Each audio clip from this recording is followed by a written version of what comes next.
Martin Wijgaard. Ik stond net zo lekker met mijn reet tegen de kachel. Dikke. Niet meteen voor zo lang zitten. En dan moet ik weer optreden. Ja, whatever. Oké.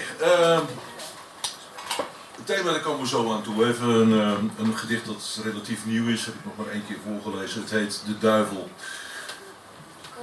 Geef alsjeblieft de duivel niet de schuld. De duivel heeft je niet tot hier gebracht. Met zijn gevallen engelengeduld heeft hij geslepen als een middenstander je hele leven langs je weg gewacht. En wat hij zag, beviel hem wel.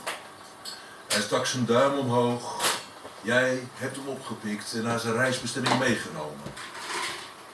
Toevallig was dat net waar jij wou zijn. Dus zonder hem was je er ook gekomen. Geef alsjeblieft de duivel niet de schuld. Hij is niet veel meer dan een chageraar die handel drijft in flessentrekkerij, misplaatste trots of opgeblazen dromen. En met je zelfverwijt zijn zakken vult. De duivel is alleen een passagier die meelift op de weg van alle vlees. De roekeloze mafkees aan het stuur, de sukkel in de vangrail. Dat ben jij. Geef alsjeblieft de duivel niet de schuld.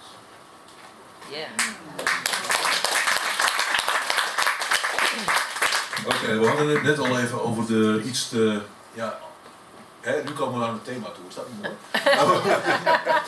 Over die iets te enthousiaste omhelzing van roesmiddelen en ook door roesmiddelen. Het is altijd een, hoe heet het? Een two-way... een soort liefde die van 2 kanten komt, dat zie je niet vaak. Even kijken, daarover dit gedicht, het heet, ik ben een ervaringsdeskundige, dus ik mag dit gewoon doen. Volledige vergunning heet het. Berekenend, als een bedorven moeder, zette ze haar fuiken in de stroom. Zij schilderde een laconieke toekomst en ik sloot er die hypotheek op af. Ze zoogde me in tochtige portieken, schonk me clandestine vergezichten, vroeg op de meest gênante ogenblikken de rente van nooit teruggevonden jaren. Ze kan of wil nog altijd niet vertellen van wie mijn scheve linkerhanden zijn, de zwakke knieën en de kromme rug. De lijnen rond mijn ogen zijn de haren. Giftige teef, jaloerse helleveeg, lamp voor de voet van deurwaters en slijters, vehikel voor de eindeloze stront met vrouwen die ik nooit heb kunnen dragen. Onder de sluier van de ochtendmist drukt ze soms hoofddagen achterover, maar plant nog elke avond haar attenties als een hoerelaars tussen de deuren. Ze turft de achterstallige termijnen. De rekening mag blijven openstaan totdat we eindelijk de bodem vinden waartegen ze haar ei kapot kan slaan.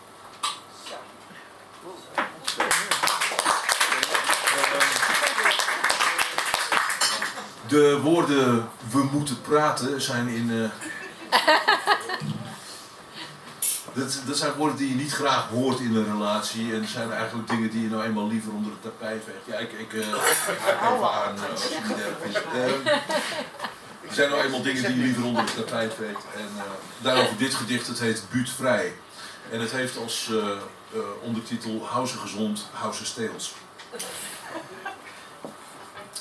De buren kijken nergens meer van op. Maar krantenjongens en pakketbezorgers schrikken zich altijd nog het apenzuur wanneer ze per abuis ons huisdier zien. Zelf doen we liever of ze niet bestaat. Het valt niet mee. Om met een olifant verstoppertje te spelen in een huis waarin je zelf je kont niet durft te keren. We hebben al haar kunstjes nou wel door. We kijken weg en tellen braaf tot 10. Al is het moeilijk om dat te negeren. Daar is ze domweg te doorzichtig voor. Omdat ze steeds hetzelfde plekje kiest. Dat hoekje achter in de keukenkast tussen de borden en het theeservies. Dat gaat soms heel lang goed. Totdat ze... Dan moeten we haar troosten. En we vegen de scherven haastig onder het tapijt. Daarna begint het spel van vooraf aan en is ze weer de hele middag kwijt. Maar elke avond rond dezelfde tijd komt ze uit haar schuilplekje vandaan. En kruipt ze, moe gespeeld en doodgezwegen, tussen ons in. Wanneer we slapen gaan.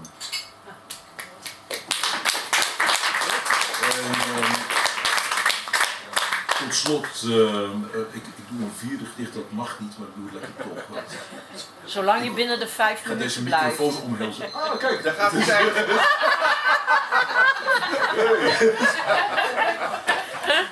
Dat is timing, oké. Ja, ik denk, dat werd net ook al even gezegd, aan iedere relatie komt eigenlijk te laat een einde en daarover dit gedicht, de kunst van het uitsterven. Zet een mes in je relaties, annuleer je nageslacht, gooi de deur achter je dicht, flikker de sleutels in de gracht, steek de fik in de contracten waar je krabbel onder staat. Het is gedaan, het is voorbij, er is genoeg, het is te laat. Zet de tijdbom op scherp en sla de boedel kort en klein. Roei de tafelschuimers uit en knijp de parasieten fijn. Liquideer je schuldgevoel en toon een beetje aan ruggengraat. Het is gedaan, het is voorbij, het is genoeg, het is te laat. Verpats het tafelzilver, sla de kroonjuwelen stuk. Maak de kachel aan met elke vorm van huiselijk geluk. Lap de liefde aan je laars en trap de klaplopers op straat. Het is gedaan, het is voorbij, het is genoeg, het is te laat. Verkwansel je vermogen tot de allerlaatste cent. Strooi landmijnen en rattenvallen in je testament. Zaai heibel en familieruzies, verzucht en smaad. Het is gedaan, het is voorbij, het is genoeg, het is te laat. Trek de stekker uit de bloedlijn, er is lang genoeg gepraat. Doe het licht achter je uit als je de Genepoel verlaat. Stuur het schip boven een zandbank en blijf wachten op laagtij. Het was te weinig en te laat. Het is genoeg, het is voorbij.